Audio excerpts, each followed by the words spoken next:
I think that's something that most people don't really realize is how thick the ice is, or how, the lack of thickness. Really Right. I think it's like super thick, but what is the actual thickness of NHL game ice? We like to carry about 1.25 inches. That's it. And throughout a game, we usually lose about 1/4 inch by cutting and not being able to replace it. And is that standard? Like, what happens in Tampa? Is it the same that happens in Edmonton with their ice? No, because of Just the climate. Yeah.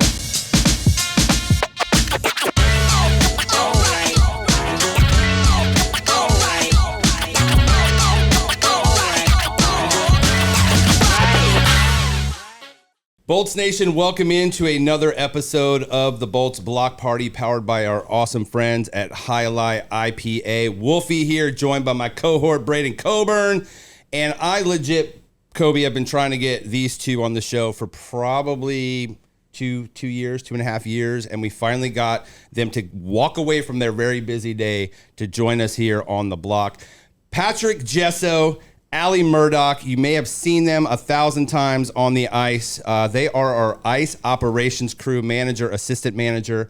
I've known them both for a very long time, and it's awesome to be able to sit down and finally talk to them. Literally, without them, the show cannot go on. That's right? a fact. That's just if we don't have them, we're rollerblading out there. True story. And it's funny because Allie had to take a call right before we started the show because our Zamboni blades were being sharpened, and that takes place in St. Pete. Yep. So how often are our Zamboni blades sharpened? Does that happen multiple times during a season? Because I just thought that was interesting you said. Yep. So each blade can be used for about 3 games or about 10 hours of That's usage. it? Mm-hmm. And we don't do that in sight, like they have the skate things in the hallway to do these guys skates. You have nothing in the house that can sharpen those blades. No. So what do you notice when the blade's getting dull? Like what are you going to notice on the ice with a dull blade? That's a great question. It gets harder to lower the blade, for one thing. The Zam will kind of bog down a little bit.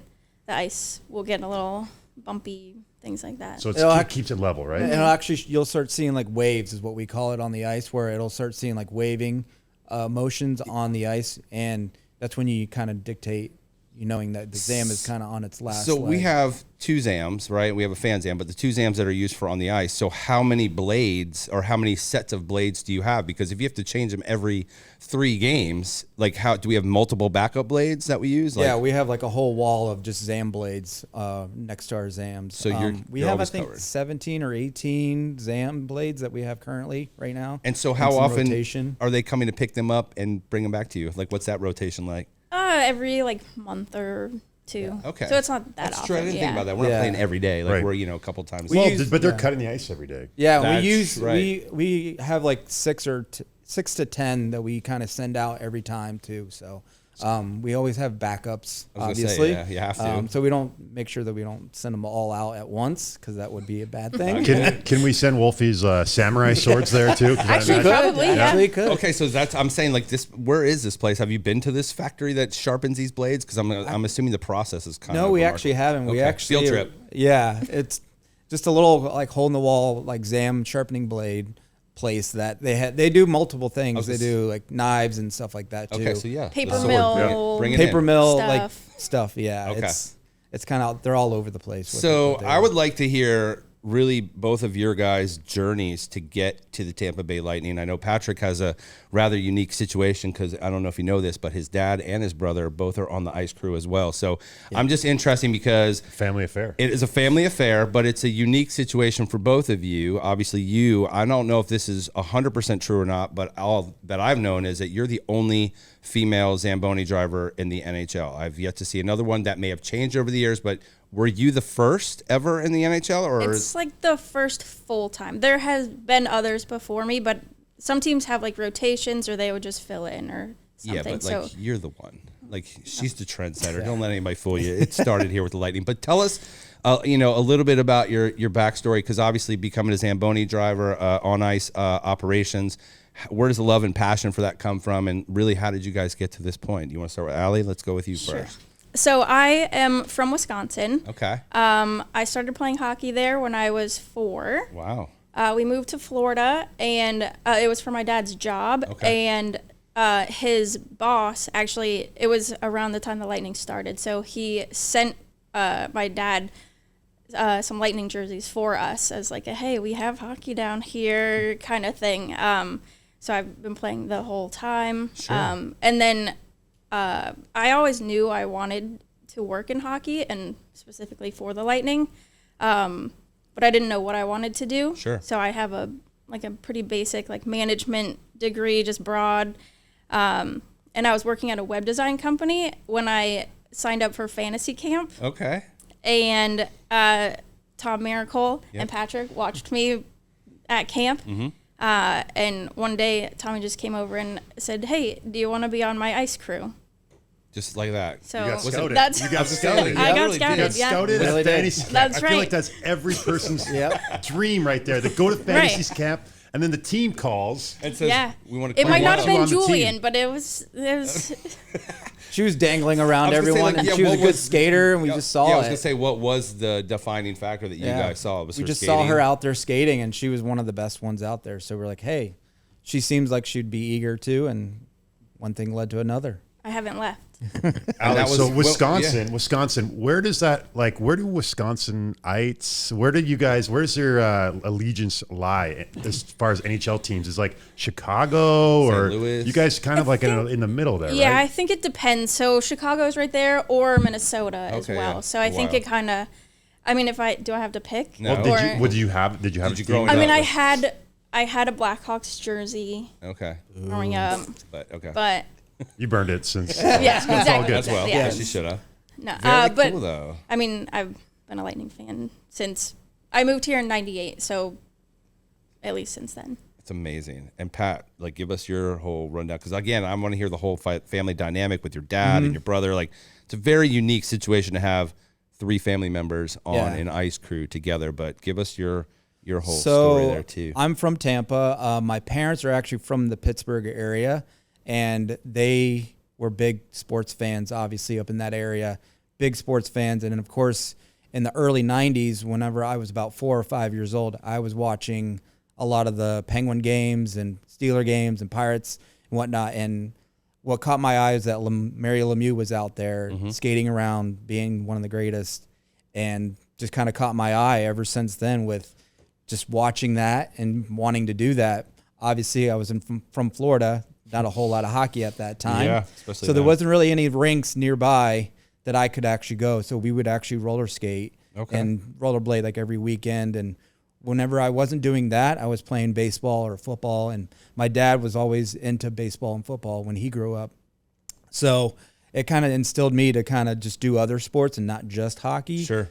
I actually didn't play hockey till I was out of high school. Wow. So I just knew how to, roller skate and whatnot. But my family were just big sports fans. And then my dad, I remember taking us to the old fairgrounds when the Lightning did become in this area. So we actually went to one of the games, and I always remembered that, and I always thought that was the coolest thing, especially now knowing what I know now. Yeah. Being in a little barn like that, like it was legit very small compared to what it is now. So it's crazy to hear all the stories and how the locker room guys were fishing on the other side of the pond Right, and right, right literally. outside of the locker Yeah. room. So that's pretty cool to see. But after that, like I always wanted to be in sports. Didn't know if it was hockey, baseball, or football, or any of those. So I was at Hillsborough Community College at the time, taking a couple of classes. And one of the things I needed to do was get a job. So I actually applied down at the Brandon Ice Sports Forum at the time and learned I knew how to skate and everything else. So I just became a skate guard. And since I was a little bit older than everyone else that was there, I could work crazy hours and be able to be more available for them. So I just kind of just got glued to it and got involved in, more and more stuff with the hockey stuff. And then I think a year or two into it, I actually was asked to learn how to drive the Zamboni from a former employee here, Ryan Welty. Okay. So he actually was currently driving over there as well as over here, and kind of just fell in love with it after that. Like my first time out there on the ice, I actually got it stuck. So one of the biggest things I was like, is this really for me? But he's like, don't worry about it. Right. It happens. Like as long as you don't do this all the time, then we'll be good. So 2 years into that, I actually was driving over there and kind of worked my way over into here. Applied for the conversion tech over here and was part-time. I was hired, I think, in February of 2008. And by the end of that season, I was just conversion. By the following season, I was on the ice crew. I introduced myself to Tommy. I knew a couple of guys on the conversion crew that was on the ice crew. And we kind of just hit it off. And so I became, on the ice crew and then kind of worked my way into this position now. So Greg, I know you guys know him well. I know him as a player quite a bit because he was such a powerful force around the arena. But I think it would be great for the listeners for you guys to kind of talk a little bit about Tommy Miracle and just explain to everybody kind of what influence he had on this place. Obviously, for those that are not aware, Tom Miracle was our head of ice operations for how long? I mean, for almost since day one, I feel like from the beginning. 96. And he was such an amazing person, and how much love he had for the game, but how much love he had for his crew, but how he made our fans feel, how he made kids feel welcome, which is, he was just a remarkable individual, and we'll let you guys talk about him and your relationship with Tommy, but the impact that he made, so much so that our crew lounge, our Miracle Lounge, was named after him, and that's our staging area for the Blue Crew. That's where our national anthem singers come in, our color guard, and that's kind of our staging area, and it was named after Tommy, and there's a plaque there in his honor as well, because again, the impact that he made to the organization and to the community. But talk to us, about Tommy and he was an Indiana guy, right? He was huge in Indiana and his whole upbringing. But talk to us about him and the relationship you guys had with him. So where do I start? It's been a very long time. He was a great mentor to me. Very big character. He loved this game. He loved being here at the arena. And there was times where I was yelling at him to go home. Right. I can do this. Right. Go home. Your wife needs to see you, kind of thing. Just go home. I got this. Take care of it. So there's that passion was always there, and that's what I tried to instill on myself as well as the rest of the staff. The ice crew loves it. Obviously, I think Allie would say she loves that part too about me, but it gets to the point too sometimes where you just have to step back and be like, all right, let your people do what you need to do. You've taught them well, yeah. And Tommy, he was a character in all ways. Some that I can't say, but I'll say this, that he was very loved and very outgoing with everyone, not just if you're a 2-year-old to 5 or even 90-year-old. He was always taking care of you, always made sure that you were welcomed in this arena and made sure that you understood what the ice was doing and whatever else. So it was a pretty cool experience in seeing that. And I know he really kind of took to you. I know how much you guys loved each other, but talk to us about your relationship with Tommy. He really took me under his wing. He scouted me at camp and came over and they had a little makeshift locker room set up, and he went through the curtains to find me over there. So that was my first memory of Tommy. So that was pretty funny. But there was lots of hours and lots of fun things. Every morning he would pretty much, we would go down to the break room. He would buy me a Kit Kat and a cherry Pepsi. Okay. So it was really healthy. Breakfast of champions. Yeah, really healthy.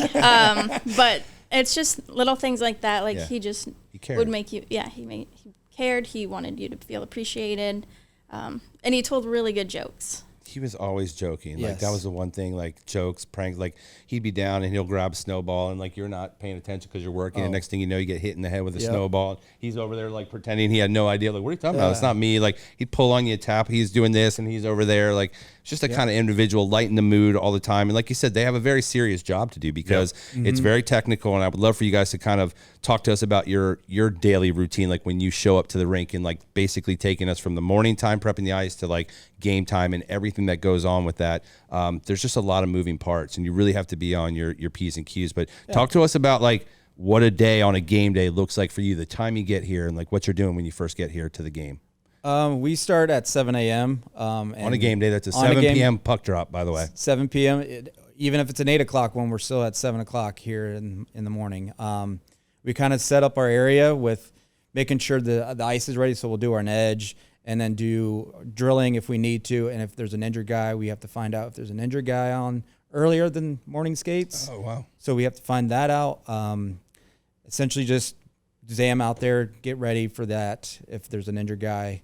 What about in situations like right now where you have a concert tonight and a game tomorrow? Does that change the variables of like building up the ice because it's body heat and all of that? Like, does that play a role?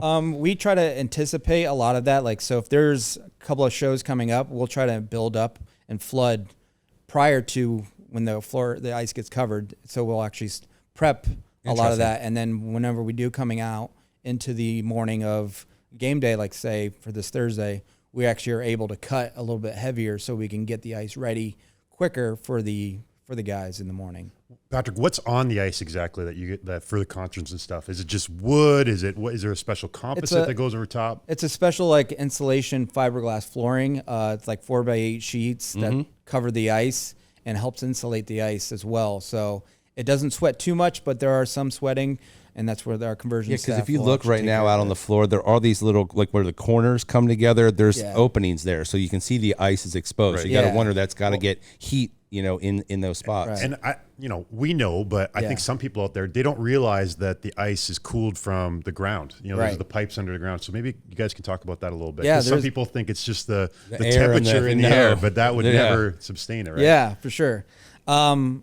There's like 10 miles of floor or of piping underneath the concrete slab that we have going on. So that actually will go down to anywhere from 5 degrees to 9 degrees underneath. And then with the surface, it's about 20 to 24 degrees is where we're at during a game day. So during a concert right now, it's a little bit warmer. Sure. We're not running it as hard, but we are still maintaining that under 30, to 32 degree. What is the ideal ice temperature? Like, what is it? You said 24, but like in a game, it's body, it's heat, it's people in the building. What's the ideal temperature and how do you compensate for that? Because temperatures fluctuate every day. So as you know that we're in a humid climate. Yeah, a little bit. Very humid. So we try to, try to help that or not help that, but try to justify that by getting a little bit cooler than normal. Okay. So we'll try to anywhere from 21 to 22 degrees on the surface of the ice is where we try to maintain that constant temperature to kind of keep that at optimal for all the players and staff and everything else. So it's difficult because, bodies are coming in. If it's raining that day, it makes it even more difficult.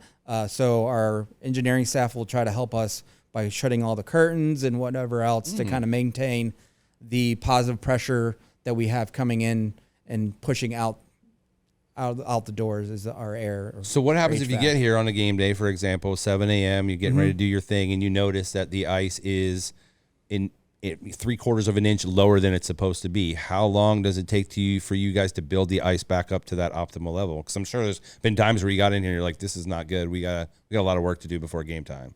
It'll take like days. To get to an inch of ice. It takes 10,600 gallons of water to do that. Lord. So putting that down and then letting that freeze for every 15 to 20 minutes takes time. So you almost need 2 days to kind of really get an inch of ice. So if it's anywhere from 1/2 inch to 3/4 inch, you're looking at a day or day and a half. I think that's something that most people don't really realize is how thick the ice is, or how, the lack of thickness. Right. I think it's like super thick, but what is the actual thickness of NHL game ice? We like to carry about 1.25 inches. That's it. And throughout a game, we usually lose about 1/4 inch by cutting and not being able to replace it. And is that standard? Like, what happens in Tampa? Is it the same that happens at Edmonton with their ice? No, because of the climate. Just the climate. Yeah. So we're such a warmer climate. We're able to, or we have to cut more. Whereas up in Edmonton, they're a lot drier up there, so they don't have to necessarily cut more because the skaters aren't putting in deeper grooves, so to speak, into the ice. So you have to compensate for that by cutting a little bit more or putting more water down. So it fluctuates from building to building.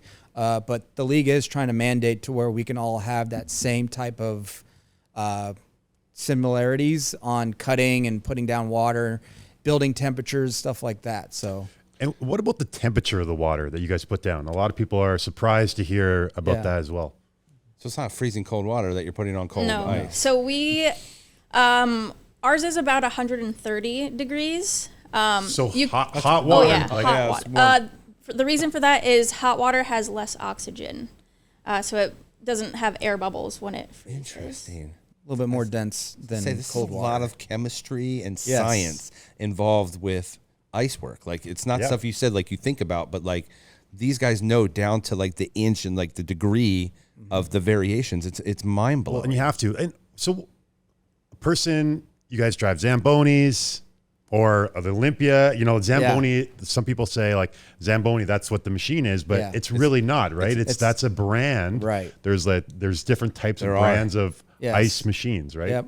Yeah, it's actually considered a ice resurfacer is that's what it's called. Our title would be, I guess, instead of just a Zam driver. But there's others like Olympia, Ango, I think is one of them. There's a few others too that's over in the Europe. And ours is Zambonis. Ours is two Zamboni. Zambonis. So ours are gas engines where they're going electric now. Because again, when we were over for the Global Series, I feel like the Zams they had over there were like electric Zams. Is that so? The case? They're actually just propane fueled. Propane. Okay. There are electric ones that they are having now throughout the league. A lot of them are going towards that.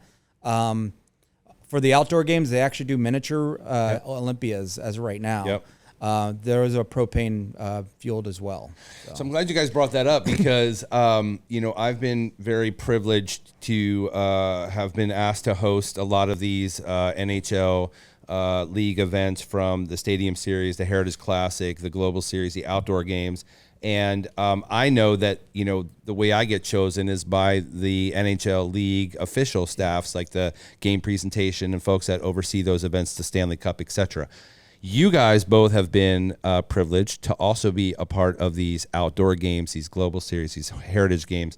How do you guys get selected for that? Because again, you look at 32 NHL teams, it's 32, ice crews and globally as well. So how do they find you guys to be a part of those teams?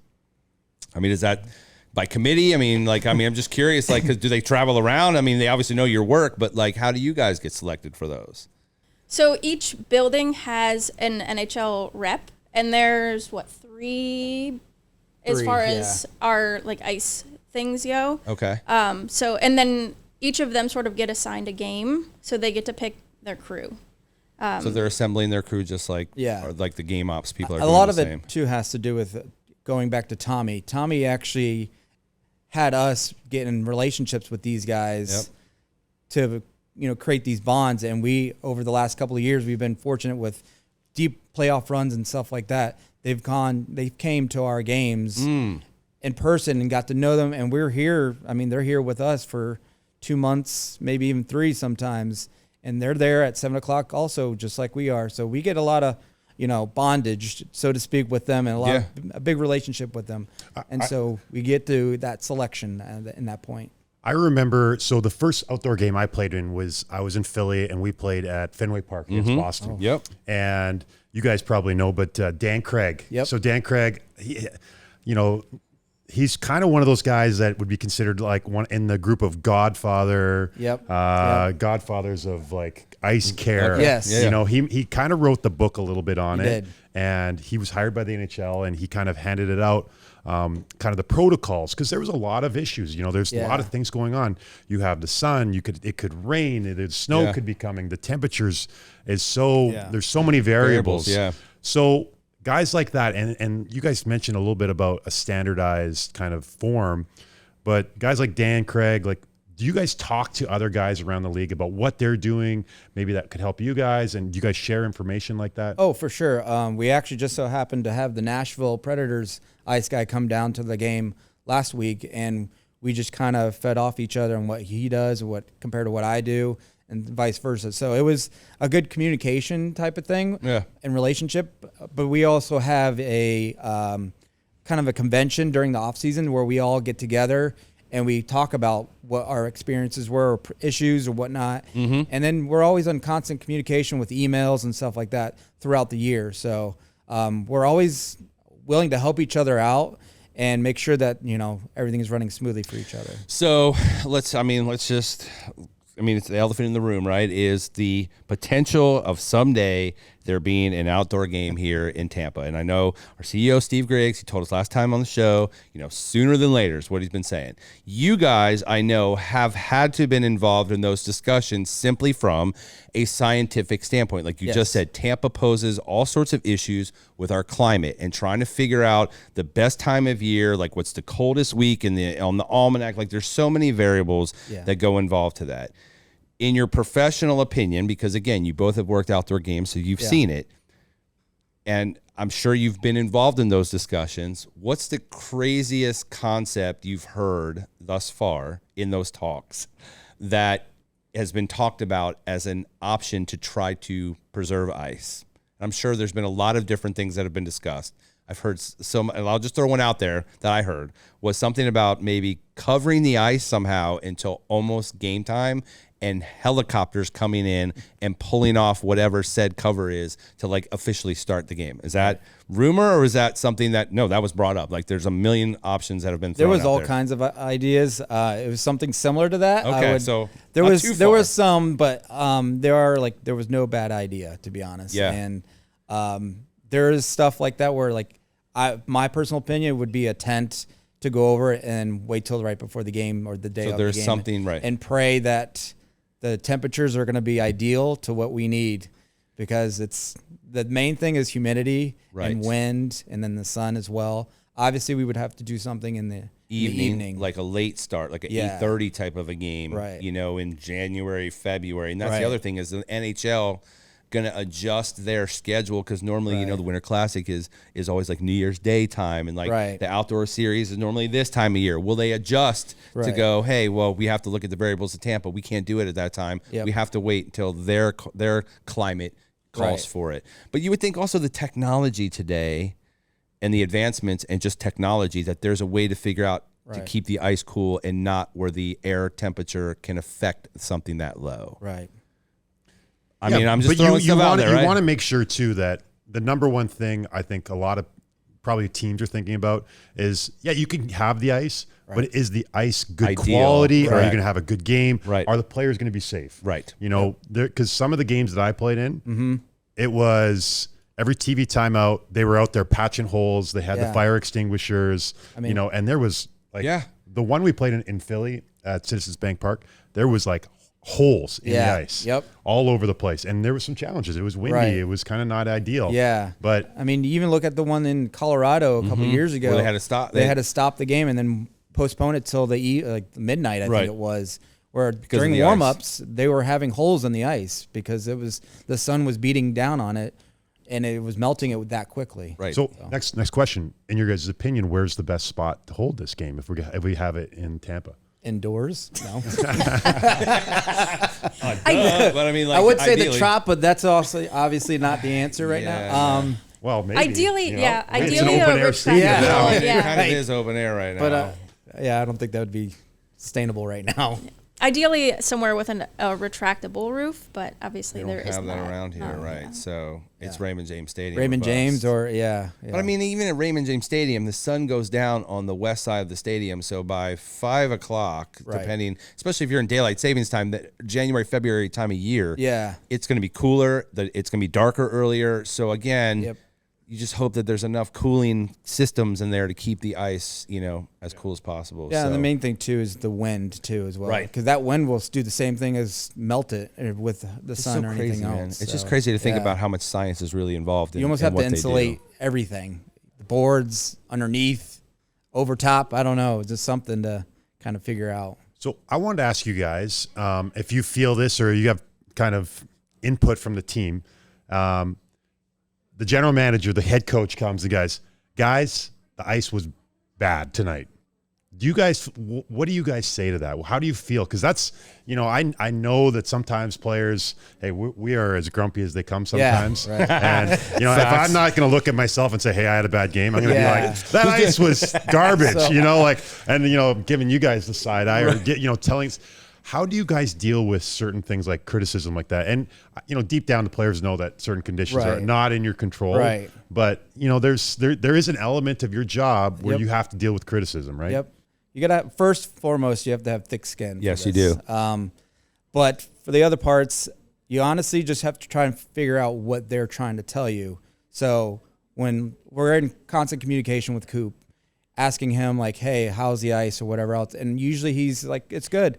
But if there are times where it is choppy or whatever else, and there's some of the terms that he does explain to us, we'll try to figure out, okay, well, this is why. And then we'll try to figure out, well, hey, we just did have a concert the night before, so that's why too. So gotcha. There's a balance where you have to let them know, like, hey, there is some difficulties out of our controls that we can't control, that this is the issue. So as long as that communication, I think, is open, and they figure it out. And honestly, like, we love more communication for us. Like, of course, the more information we can give and take from you guys is the more that we can actually better our system and better our machines and better that ice will be. Amazing. All right, guys, listen, we got to wrap it up. But before we do that, we do have our segment powered by our friends at Highlight IPA. It's called the Hat Trick. Now, normally we would go to our AI-generated questions, but because there's both of you guys, we have pre-selected our Hat Trick questions here. And this is for both of you to answer. Okay, so I'll start off with the first Hat Trick question here. Over all the years and all the Tampa Bay Lightning players you guys have been here with, who is your absolute favorite and why? Start with Patrick. Oh, with me? Can you start with Allie first? Okay, Allie, who has been your absolute favorite of all the years? All time, yours. Like while I've been working While you've been working here. Okay. You can't go too far back, but while you've been working here, your absolute favorite. I don't know. I've always liked Braden Point. Okay. And I always liked Andre Palat. Pally. Yeah. Just his heart. He seemed really nice. Yeah. Good worker, good team guy, Yeah. Kobe can speak on it. Yeah. And yours? I actually, when he got drafted is when I first started on the ice crew with Steven Stamkos. So I always kind of had that, same kind of draft and coming into the team type thing where I actually would ask him during the game, like when he got drafted, how the ice was and whatever. Yeah. So we became like pretty close in that sense before he was all Mr. Big Superstar. Yeah. But he's always been nice to me and always gave me feedback on the ice and whatever else that needed to be done. Love it. Yeah. Very cool. Kobe. All right. Yeah. So hockey's known for having some of the best pranksters in the business, and that extends to kind of all facets of our team. So I wanted to ask you guys, because I know playing pranks and kind of breaking up the monotonous of everything going on. So can you guys tell me about some of the pranks? You know any? We don't really have too many pranks. We did have one of the guys on the ice crew leaves his skates at the arena. So there was a little bit of a span where like someone would hide his skates somewhere and he wouldn't know until like the last minute and stuff. So that was kind of making people stress out, giving them anxiety. Yeah. Awesome. But he's like the least stressed person in the world. So he'd be like, "Oh, I'll get them." This is also a guy that would walk on concrete with the skates on too. So we all know some of those guys. We all know those guys. And finally, what's been the biggest moment that you can remember that's happened? Okay. In 2016, you might remember this. It was second round, maybe third round conference finals against Pittsburgh Penguins. Yeah. We were just in the morning. We just came in with Dan Craig was there, luckily. We actually doing all of our pregame checks and stuff like that, our pre-morning checks. And Allie went to go out, drill the holes to get the ice ready and get the posts ready and stuff. And I went out there, did my edge, and then was out there on the machine. She was drilling, and she saw green liquid coming out of the goalpost. Oh, no. Well, that's our glycol line that got nicked. Oh, no. It was bleeding out onto the ice during the morning skate, or right before morning skate happened. So luckily Dan Craig was there. Yeah. Had a coffee in his hand.